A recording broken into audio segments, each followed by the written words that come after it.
Hi, everyone. Welcome to another installment of our Female Founder series. I'm here today with a very special guest, someone I met about a year and a half ago at a conference when we were in sunny San Diego. So we're going to imagine we're sitting on a veranda sipping something delicious right now, as opposed to in our office in the middle of a pandemic. Um, so Jenni Ruiz, president of the Mibor MLS in Indiana and the owner of Ruiz Realty. Thank you so much for being here. Hi, thanks for having me. It's an honor. Well, and I'm super excited because you are an expert in an area that a lot of people are not. So, Ruiz Realty, you specialize in REO, which is real estate owned, real estate that bankers and lenders own, as well as short sale, the foreclosure market, which obviously you're probably seeing a lot of business this year. So I want to get into that. But first, I would love to hear how you got into this industry and sort of what drew you to real estate in the first place.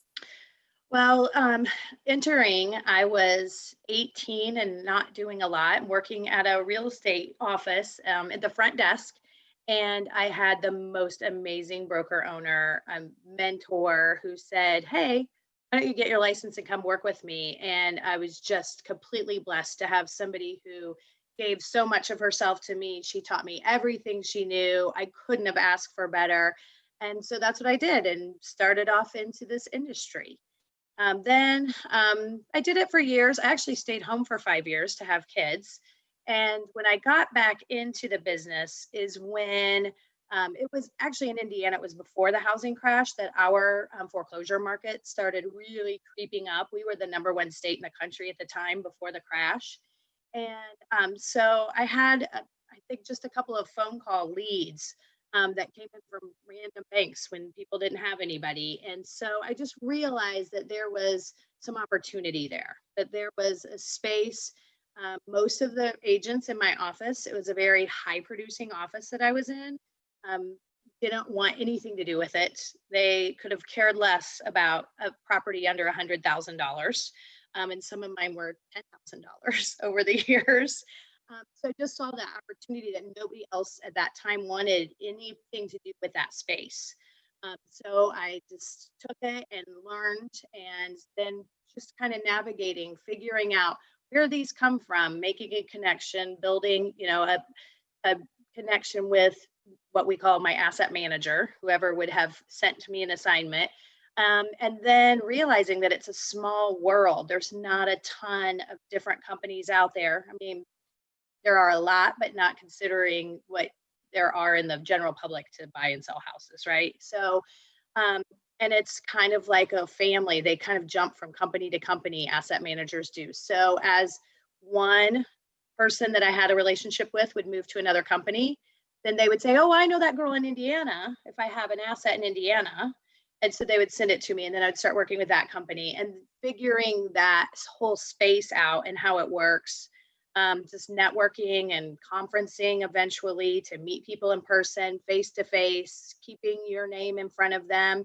And then you become oh, that's the Indianapolis girl. And kind of everybody knows you in that industry. And so when they have assets, they would send them to, not just me, but there was a handful of us. They'd say, "Oh, here's the 5 guys that have worked there forever and know how to work in this space because it's so different on a daily basis." Mhm. Well, and I'm glad that you mentioned, actually, you said the five guys that are in the space, because actually, REO is a pretty male dominated space, right? So, when working with lenders. And so I'm curious, being a woman, just first and foremost, as we're the female founders, how did starting your own business happen, and how did it differ? I mean, did you face anything Oh, because, you were a woman differently? absolutely. And uh, everybody has their stories, but you're right. I mean, my business was not for women. The amount uh, of probably discrimination that I faced, and a lot of times at the time, you don't even realize. You're just like, okay, this is what I got to do to get through this. I would always say, I I would maybe meet somebody and I'm pretty fairly personable. I like people, I like talking. And they would maybe give me a shot at it. But if I messed up one time, it was one shot. So I always say it's the team I had behind me. I could go out and make a connection. And I learned early on, and I think this is one huge important piece of any business owner is knowing what you're good at and what you're not good at. And so that was always the most important, was that my team was so strong, and they were the ones that made me look good, right? And so I would do what I knew I was good at. But yeah, so that was the thing. Just getting in that door though was definitely not easy. I kind of built a friendship of other REO agents across the country, and most of them were male. That's true. And I really, truly, at some conferences, use that to my advantage. They would, the good old boys would all be talking, and I would have a friend that would say, "Oh, she's actually really great in Indiana." But like I said, that was my one foot in the door to get one first chance. And then we just, I would work tirelessly to show them how really good we were, and that would get our stuff done and go above and beyond and prove that we could keep our place. Yeah. Well, and I want to talk about sort of the hustle component in a little bit because I think you probably worked harder than, I mean, I know this is an industry full of people who work incredibly hard, and I think you're probably like at the top of that list. Before we do though, so you talked about your team, and I'm curious, did you have a team sort of from day one with your own business, or how long did it take for you to build your business up enough where you could actually bring on a team? A while. I mean, I would just say, sure, we can take care of that. Whatever it was, we can take care of it. I did spend my fair share of weeks working 80 hours a week for sure.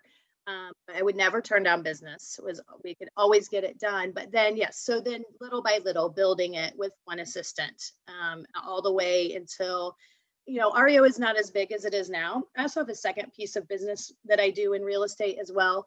But at one point we had 13 people. I mean, but that's when we were carrying hundreds of properties at a time. And so it was not easy for me. I would say that has been one of the hardest things. I Managing people was not probably my greatest skill. And so I learned that I had to hire a person that was a better manager of people than me.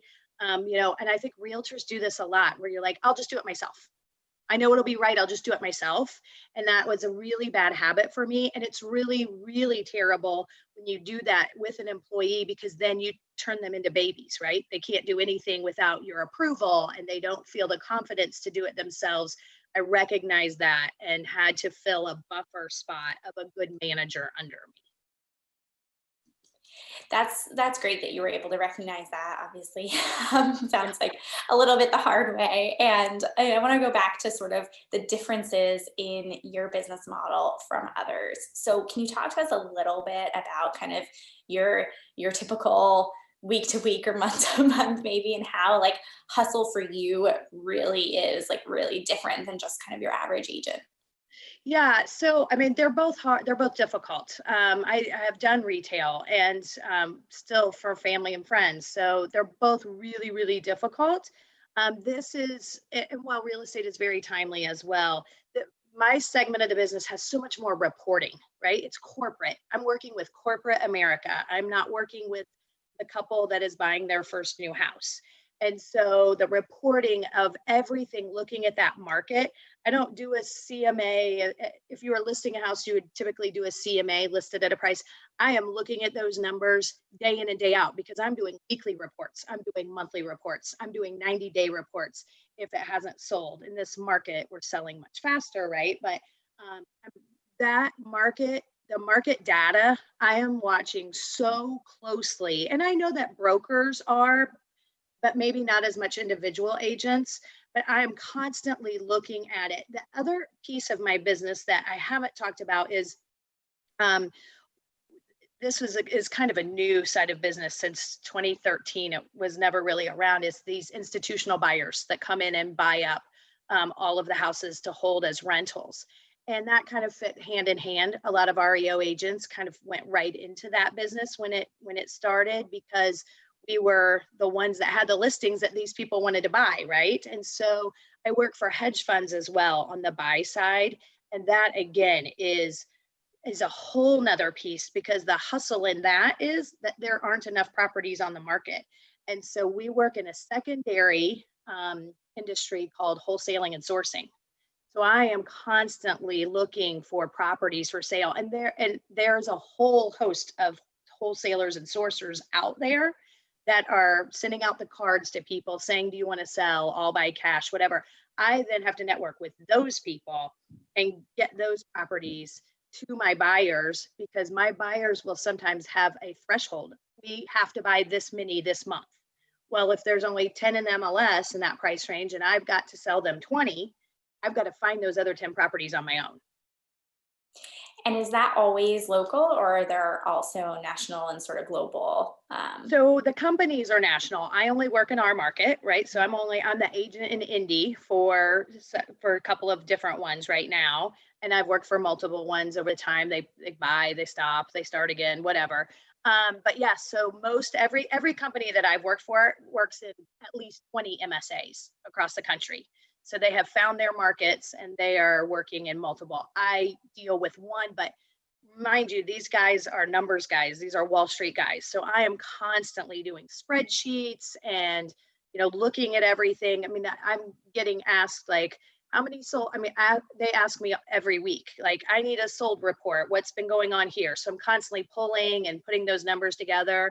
On the other side, on the buy side, doing pro formas so that they can see what their yields are on cash flow and things like that. So it's totally different. But regular real estate is equally as hard, just different. I'm sure many people who are watching and listening to this are kind of thinking like data analytics, like I'll run the other way. Was that always something that you're passionate about, or again, Oh going back no. to, Oh no. Oh no, no, no, no, no, you not at just found all. out you're really good at it? Well, you just, as every realtor knows, you just do what you have to do. You do what you have to do to keep your business going. So I'm sure every realtor has a story about the lengths they've gone to get a deal closed. It's similar. Mine was different in foreclosures. I walked through houses that are unmentionable things that I saw and did. But every realtor has those kinds of stories. So no, I'm not a numbers person at all. I just had to learn it, truly learn it. Understanding Excel to the point I never thought I would, and how to, take data and kind of move it around. Also, and I know that you had mentioned at the beginning that I'm the president of our local association. I have learned a ton working with them because we have a data analyst there of how to kind of use the MLS in a way better way to pull data and to, export and all of that, that I didn't know before. So I don't love it. That is not the part of the job I love, but I do it. Well, I love that. I mean, you are proof that, if we didn't believe in the ingenuity and adaptability of the real estate industry already, you can learn anything and do anything. Yes. Speaking of doing things that you have to, I'm curious how this year has gone for you, and obviously nothing that any of us Right. expected, but what's going on with your business? So things are, you mentioned at the beginning that with all of this, you were thought that foreclosures may be big. They're actually not, because we have moratoriums where the banks are not foreclosing because they're not doing evictions or foreclosures. So that piece is smaller. We don't know what's going to happen. Everybody is right now looking for a crystal ball to see, does this mean in 12 to 18 months we are going to have a rash of REOs? I'm not completely sold on that, as far as, not that you were asking me for a market outlook, but I think people have a lot more equity in their homes these days, and I think banks are a lot smarter. I don't think it will be what it was before.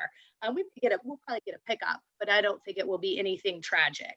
And so the hedge fund side, though, the buy side, people are still buying like crazy. The one thing that was shocking to our industry when after COVID was that people were paying their rent, still paying their rent. Now, we're probably going to have some pain this fall with the unemployment and that money being gone and no deal made yet.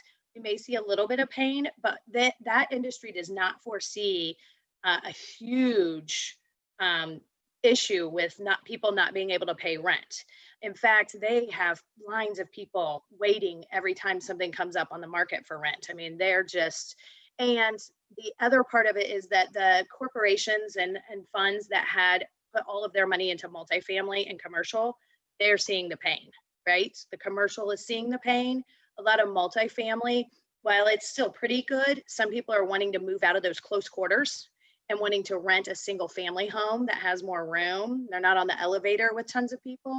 And so we have had other huge corporations get into the single family space Mhm. over COVID.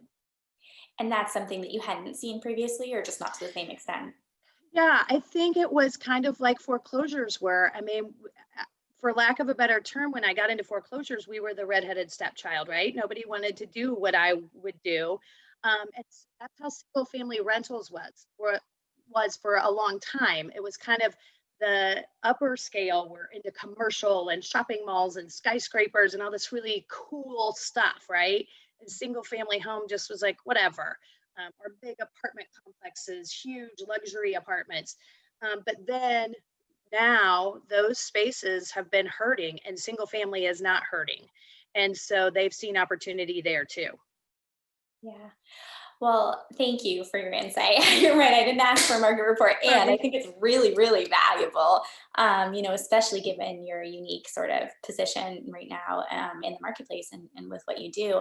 I am curious if we can kind of keep going on this thread. For you, business owner for many years, president of your local association. You've done a ton of stuff. What does the future look like for Jenni Ruiz? What are the some things you want to do in the next couple of years, if you can? Well, I will tell you, I mean, this is just kind of a personal note for me. I also on the side, my husband and I flipped some houses, and it has become a passion. And that is one of the things in owning a business, and you may get to it later, is um, figuring out as well, not just what you're good at, but what you really enjoy. And I really enjoy that piece of it. So when you say 2 to 3 years, I think it's a while longer than that I'll keep my nose to the grindstone. But eventually that is my goal, is just to kind of slow down. And but you never get out of real estate, right? You talk to enough realtors, you know that. Like, they don't let you retire. This is what I always say. I don't know if I can do it on Zoom, but this is what I always say. They'll do this when they don't feel a pulse. They'll say, "Oh, she retired. She retired from real estate." Like, that's how you get out of real estate. You die. So maybe a step before that is turning it into more of a hobby than a job, Yes. because you're still not out of it, but you're not dead. Right. Exactly. Exactly. But yeah, there's still a lot to do. The next 5 years in real estate are going to be, I, they're going to be the biggest 5 years of change that I will have ever seen in my 25-year career that I've been in it so far. The next 5 years are going to be super interesting. And I think the change is going to be so drastic. And I think COVID has brought that to us so fast. I mean, it has, what was going to happen over the next 10 to 15 years anyway, has just shortened into 5 years. Well, and I'm glad you said that, because when we first sat down, we were talking a little bit about marketing and technology and just how your day to day is so different from sort of more of a retail or a traditional residential or even commercial realtors, and just that you were using a lot of these tools before. You had to have this sort of national exposure. You had to do things differently in order to find the sort of 20 hedge funds that you wanted to work with, or those few companies. And so I am curious, because your business is so different, and also because you started it pretty early on, what advice you'd give to other women and sort of thinking about opening, your own brokerage or your own company, either how you got into this space or how you advise others to do similar things in this year, 2020, or even moving forward. Like, what would you say to someone considering starting their own? So a couple things. So while what I do is a niche, and it's not a huge percentage, we at some points have been 30% of the market at the height of REO, and now on the hedge fund side, we are looking. It's really hard to determine, but we think we're about 30% of the market there, and as well currently. So one of the things I would advise a new brokerage is diversification. So when the market was really bad for other realtors, REO was good for me, right? REO maybe isn't great right now. And so luckily I was diversified into the other side of the world, the buy side with investors. So and I think my time with Mibor as well, and as networking with all these agents and all these different segments of the market, is the one thing that taught me. So I believe, because I have a 30% share of the market of buying, not me personally, but our industry, right? That rentals are going to be huge. So property management, rentals. I mean, ultimately, those people will buy one day, right? So if you're working with them, so many realtors shy away from working with a rental person, but that's kind of the redheaded stepchild. There is opportunity there, and I see a huge opportunity. So that diversification, real estate happens in so many ways. I mean, it's just, I have learned through, like I said, all of this networking. Commercial is a totally different animal, but I never worked commercial. I'm still working single family residential, just like everybody else, just in different ways. So there is a ton of opportunity. There's this whole off market sourcing, wholesaling. There is the REO. There is the investor market. There is property management. There's regular retail, and that diversification will keep you afloat in a good market or a bad market. That's what investors have been doing for years. Is they would always say, well, while you can buy and flip, you also got to buy to rent, because when the market's good, you flip, and when the market's bad, you rent. And so same thing for a broker, having all that diversification in your stockpile. Then if something crashes here, typically the other one's good, right? So that has always kept us afloat. That's awesome. I think that's really, really good advice. I'm curious also, in your role as president of Mibor, but also in a lot of the networking that you've done, going to conferences nationally and really being out in front of people speaking. You've met a lot of leaders and you've worked with a lot of leaders. You've also worked with leaders at some of these companies, the hedge funds, the banks, the other lenders. So what are some other things that you've learned about sort of leadership and specifically female leaders as well? Everything, right? Everything I learned from somebody. So a couple of things. I've gotten asked this question as president, and or about why I do it, because it's volunteer, right? So I spent so many years sucking, like I was a sponge. I mean, just sucking up everything I could. And I will tell you that as I mentioned earlier, my first broker, I mean, I owe the world to her. She was amazing. She had been in real estate her whole life. She taught me everything, willingly gave me every tool I needed. I just could not have asked for a better mentor. And then in this space as well, conferencing, looking up to people, making a connection. There were so few of us. Like my first conferences, I could have counted the women. Like there was 5 of us. So yes, just everything. And then getting to a point where I don't have to work 80 hours anymore a week, and haven't for several years.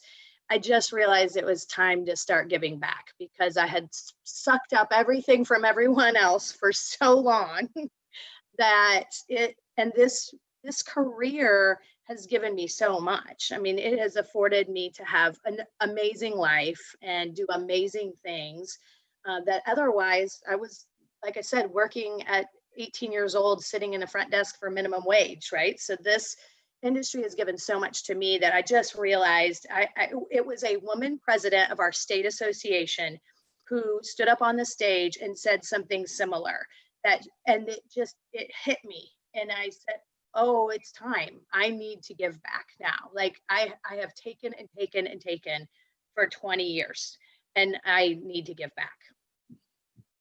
Well, I love that because I feel like you gave back to me when we first met. I think we talked for probably like an hour and a half or a long time, and you didn't know me. And so that still sticks with me. And so I can definitely see that paying it forward and that gratitude in you, and love that.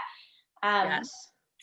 I think also, you've talked about my board a little bit, but I would love to get, a little bit more of your prediction in the future. You talked about the market, but in your role, we were talking about this a little bit before, you do deal with a lot of other association presidents, and you deal with, looking out on the horizon for what's next. What do you think the industry needs to be aware of right now? So I think, yeah, I know when we had talked, this is something that I want to touch on, I guess, because I don't have the answer to this. This is something I think is a really big point, and I have no answer to it. I just only could see that it's an issue. Is that we have talked about with other MLSs. We have a huge company that everyone knows that is joining all of the MLSs right now that will become the 800-pound gorilla in this industry, and they are a corporation. And corporations are very well organized, and they have employees. And we have always been independent contractors, and we have fought for our independent contractor status for so long. And while it's awesome, and I have benefited greatly from it, and we don't have taxes on services and those kinds of things. However, we really need to be aware of this because we are not as organized as these huge corporations. Like, I name them Wall Street, I lump them all together, but we are not that. And while we have NAR, they are association. They are not in the business of our daily business, right? They're not even really in MLS. They are more government advocacy, professional standards, those kinds of things. And we don't have an organization that is organized or mobilized like those other huge companies are. And they're bringing such different business models to every area. Their business models include with their employees that they have to use the ancillary services, the title company, the mortgage company. They are buying homes themselves. And so they can pay a higher price at some point, not right now, but at some point they will be able to pay a high enough price to not that we won't maybe can't compete with them, our buyers, because they're forced to use their ancillary services. They make their money on that back end instead of the front end. And so this independent contractor status is a difficult one because while it affords us so many good things, it is also keeping us from organization a lot. And brokers can't tell their agents what to do. They are not employees. And so I use the analogy, we're like herding cats, but our new competition in town is not. They are a well-oiled machine. And so we've got to, like I said, I don't have the answer, but keep that thought in our mind. And so hopefully through maybe some of our local MLSs, and a lot of places are separate MLS and association, and some are combined together, that we can have tools for our brokers to help be able to organize. I know that leveling the playing field is a word that nobody in real estate wants to hear, and that's not what I'm talking about. But that's something for everybody to have right back here is thinking about and how we're going to overcome that. Yeah, well, and to your point, I mean, these companies, because there are a few of them, have been backed by, a lot of money for years, and people who still to this day have not seen a return on that. So they're not even making money, and they're taking huge chunks of the market. So I hear you on, empowering brokers to effectively compete in this world and acknowledging the massive competitive threat that is out there for sure. Yeah. Do you, I know you mentioned you don't have any Charging kind of battery. solutions. Do you hear others when you talk about this, within your presence group or other, with other peers, do you feel like there's acknowledgement and recognition? Yeah, some. So one of the things that, we've been talking about and kind of, sniffing out other nationally, other associations and MLSs to get feedback is, one of the things that from my background is, and I know you mentioned earlier, technology. So mind you, I work for corporate America. So we have been using technology for 10 years of offer platforms. All the offers go here. We've been using digital signature. All of that stuff that is now coming into regular retail, we've been using for years. And there are some of those things that really do help speak to professionalism, which would be like organizing professionalism, right? So you've got the one realtor who doesn't use email, if that, I think they still exist, a handful somewhere, but, or doesn't, use this technology or that. And so, if we have technology, if we can use technology, I think I don't have the whole answer. I don't know what all of the technology will be, but that is the answer ultimately. So if we could have technology that would give us the same amount of professionalism and speak to all of the things. So one of our goals at our MLS is to be the definitive source, and one of them is to promote professionalism. And so that technology that would speak to those two goals could be something that could help us organize, quote unquote, organize in a way that could help us compete in the market. Mhm. Well, and I love that, we're bringing it back to technology and data, because I also think that something you mentioned earlier, about the importance of networking and in-person relationships, especially for your business. I think that's something a lot of people recognize probably won't change. You can't replace that experience and that human interaction.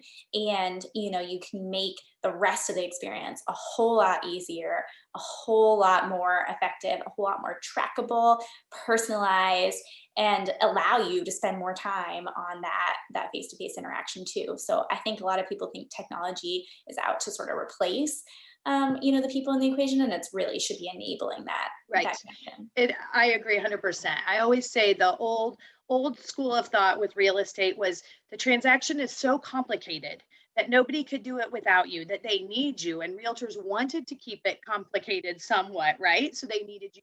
But technology is going to take that complication away. But you're right, it's the personal connection.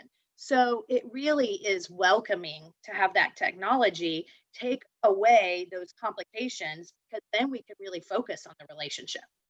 Yeah, absolutely. All right. So, two more questions. So, Okay. speaking of relationships, let's turn it back to yourself. Okay. So, looking back at all the success you've seen in your career so far, what advice would you give to yourself now? Maybe your 15-year ago or 10-year ago Yeah. self during those hard Yeah. moments. Well, I'm really stubborn, so I would hope I would listen to myself.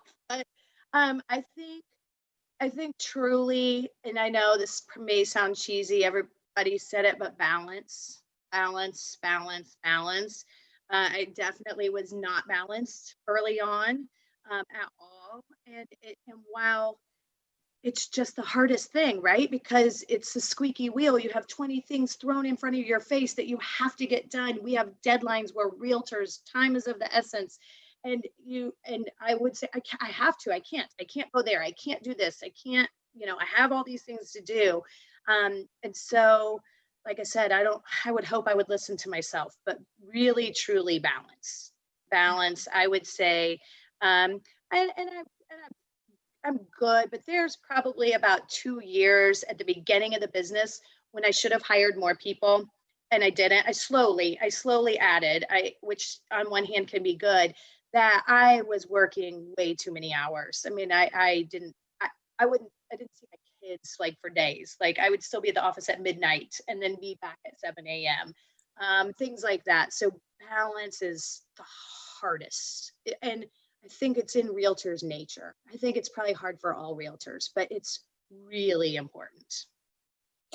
I think sometimes you need to see that reflected through other people, right? Like when our custodian and I started spending more time with each other, then my husband, I was like, Yes, wait a second, you shouldn't be the one leaving first and saying goodnight to me once you're done with the building.